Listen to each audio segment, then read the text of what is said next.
everyone. So I'm going to do a little screen recording of my favorite trusted astrology websites where you can get your chart read, and there's a bunch of different options for you to look at. So on astro.com, this is one of my favorite sites, most trusted, I would say, among most professional astrologers. This is You want to go under free horoscopes, and they have a variety of different parts of your chart that you can get read. They break it down into, it's very interesting. So I really, really highly recommend that you guys click through here because these are all free, and it really gives you a cool snapshot of different parts of your chart and different aspects of your life that can be seen through the lens of astrology. But where I would like to focus on here is under drawings and calculations, where you can get your full chart, and I'll show you a little bit how to read it for those who are new to this. So under extended chart selection, you want to go there, and this will pull up this page. And I just made a fake, person, tester Patreon person, and then some rando. I think it's my coworker's boyfriend's chart. So we're not going to look at the partner chart for now, but that option is there if you want to look at a synastry chart, look at a composite chart. That is there as well. So as you scroll down here, it's important that you look at this because this is basically you're setting what chart you're going to view. So under options for zodiac houses, it's important that you go under here and you choose your preference. So all these, if there's tons of them. My preference is whole signs. And then you choose the types of zodiac system that you want to use. So some people use sidereal, some use tropical. I use tropical. And then if you keep scrolling down, I'll go up and show you the menu bar. But a lot of people like to have, the asteroids and to reduce the orbs so that only aspects that are of a specific orb are shown on the chart that you pull up.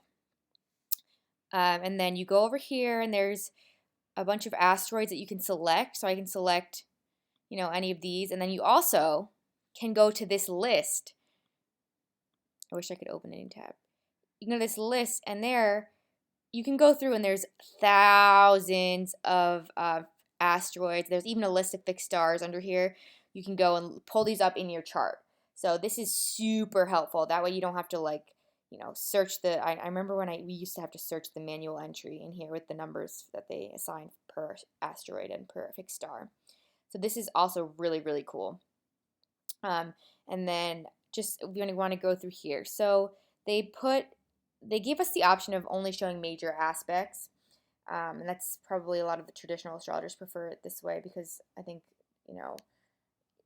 the minor aspects are important as well, but it's important to study the major ones, first and foremost, I would advise. Then you could do aspects to all objects. So the reason why they put that in there is because they want to give you the option of showing aspects to as you can see below, the additional objects. So any asteroids or fixed stars you put in there, you can also select to see the aspects. If you don't select this, they will still appear. Like I still will be able to see my, Juno and Leo, but I won't see any aspects to it. It actually can get kind of messy when you select a lot of these options, because then you're going to have lines drawn all over your chart. And over here, it gets a little bit more granular with what your options in terms of, you can even look up zodiacal releasing, and you can look up terms and decans and all this fancy schmancy stuff. But for general, these are your options here. And then if you go up, you see round, special, ephemeris, Poland, and astrology. And then so don't get that overwhelmed, but I do suggest going in here and looking at all of the options because it's pretty incredible how they're able to build this website for us. We can just click what type of chart we want, and it appears. So partner charts, they do synastry charts. They even let you put show how it's displayed, and then they do composite charts, different methods, and then I'm not even sure what they mean by for experiments. Honestly, to be honest, multi-composite. There's different, I guess, methods for the composite charts. And then here you see transits, so you can pull up your natal chart and transits, which is awesome. you can pull up your natal chart and your progress chart. So your progress chart would be your chart right now for this year. Essentially, you can do all these cool things with this, and then gets very, very, very granular, and it even has persona charts. Like you can really, really get into it in your draconic chart. But for the most part, let's just start with natal chart. Then you're gonna click here to show chart. And then it's gonna come up with this beautiful chart. You can also click into this, and it will open in like PDF form, so that you can save it or print it, or if you just want it in a separate tab. It's kind of awesome. So this will show you your chart. I'm kind of gonna zoom out so I can point to what's going on here. So I just chose this random, this at random, and I also think I had an asteroid in there, Nessius. So I don't know if I pronounced that correctly, but so just ignore that. But it's going to show you, what you have selected here. The method that you're looking at my whole sign chart, which you can also see by just looking at the charts, divided up into 12 equal spaces here. And then you're going to say, oh, like most people are like, well, this wheel's so, holy cow, what's going on? So you see houses are numbered. So 1, 2, 3, 4, 5, all the way to 12. And then the zodiacal sign, the zodiac sign for each house is there. And then you will see all your placements in here, and then aspects from all the aspects as well. I do believe that they are doing blue aspects as harmonious aspects, and the red ones are the more challenging ones. So if you see, and then you will see by degree, you can see all the degrees, and then you can even see, if there's a retrograde, there's a little R. I'm assuming, yeah. And then, you come down here and they give you a little chart. Let me zoom in now. Come down here, they give you a chart. So fire, air, earth, water, cardinal, fixed, and mutable. So here we have the modes and the elements. So it kind of shows you, where your planets, asteroids, points, the luminaries, where they're all falling. So you could really kind of that little chart allows you to, oh, am I earth dominant? Am I fixed dominant? Am I air dominant? So it allows you to look kind of, and they did color coded it too. So it's kind of fancy. And then on the left here, you have your placement. So your sun, moon, it goes all the way down, and then I have this asteroid selected. Just ignore that. And your ascendant is down here. Right here, you'll see, it says Scorpio 23 degrees ascendant. And then it even shows you, where it would be if it was continuing. If you were like, what would your ascendant be if the time continued and you weren't born that time? So it gives you like,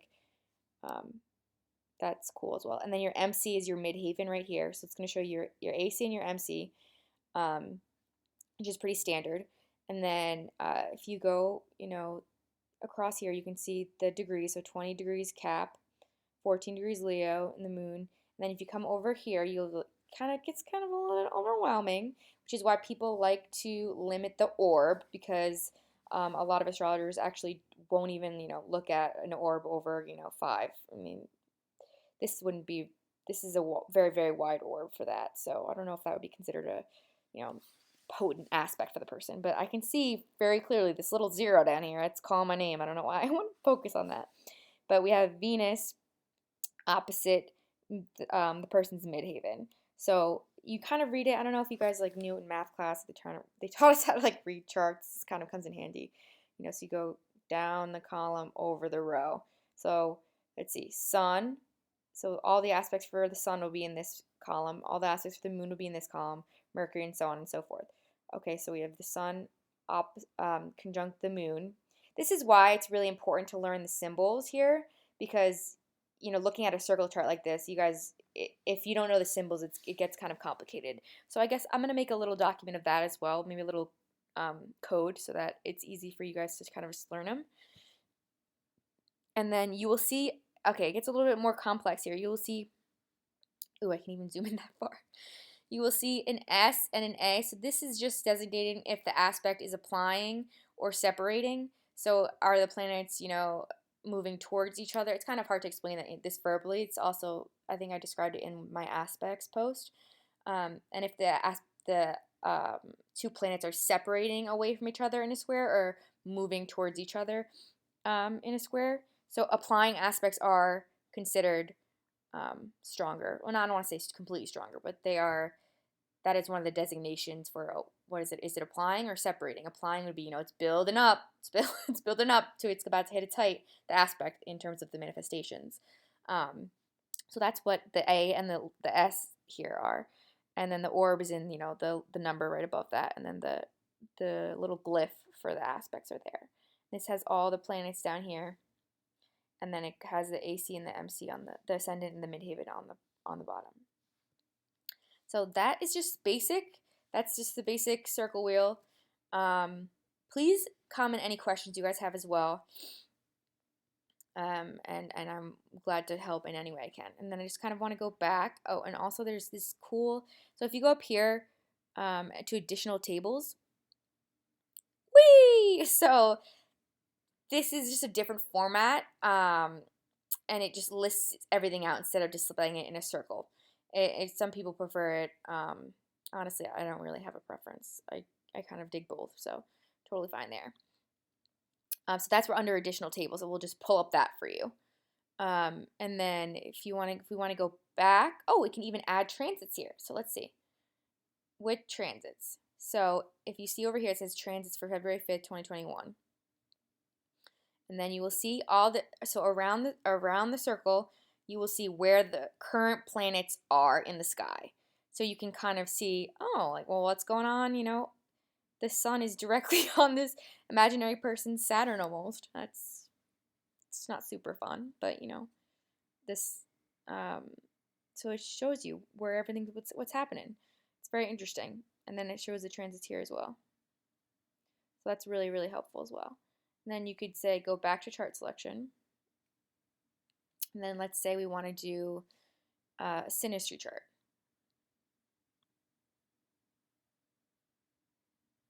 Okay, I don't really show that person's data. It's just a random person that I know. So here you will see one chart is in the inner circle, and the other chart is in the outer circle. And this just places the two charts basically on top of each other so that you can view, that person's Mars is in this person's house, and the other person's Mars is in this person's house.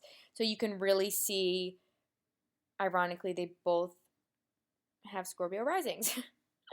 But you can really see, what's going on in terms of, the house relationships and where the planets are falling in each other's houses, which is key point in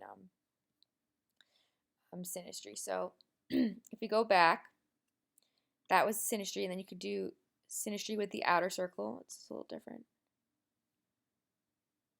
Yeah, so this is this is not my preference, but then they'll put the person, so it's only, whoever you selected first, the first name will be the main bubble here with the planets in the houses here, and then on the outside, they displayed it for the transits. So this will pull the other planets around for the other person that you selected. I'm gonna go back, and then I would keep it in web default style. It kind of, it gets astrology is super complex. So this, I got to be honest with you, I have not even explored in here because this is a little much for me. But I would keep it at the web default style. Honestly, that's the most, generic and widely used, most likely. So yeah, this is one of my favorite websites. Again, go to the free, you guys can click in here, and it's got some pretty nifty stuff. I mean, you could literally get a lot of information. I mean, they don't give you all of it. They kind of want you to invest in buying the reports, but they will tell you. Look, they will tell you a bunch of information. If you want to, then you want to read more, you gotta buy it. It's expensive, but again, they will tell you some stuff here. They'll really tell you some interesting stuff. Another one of my favorite websites is Astroseq. So this is great as well. It's a little different interface, but there is an incredible guy that has a Twitter account. It's very, very interactive. He runs a lot. He runs Astroseq basically, and he's very, very attentive and responsive when you ask. So if you have a question about Astroseq, I can give you his contact information as well. So come in here, you know, you could do a lot of different cool stuff.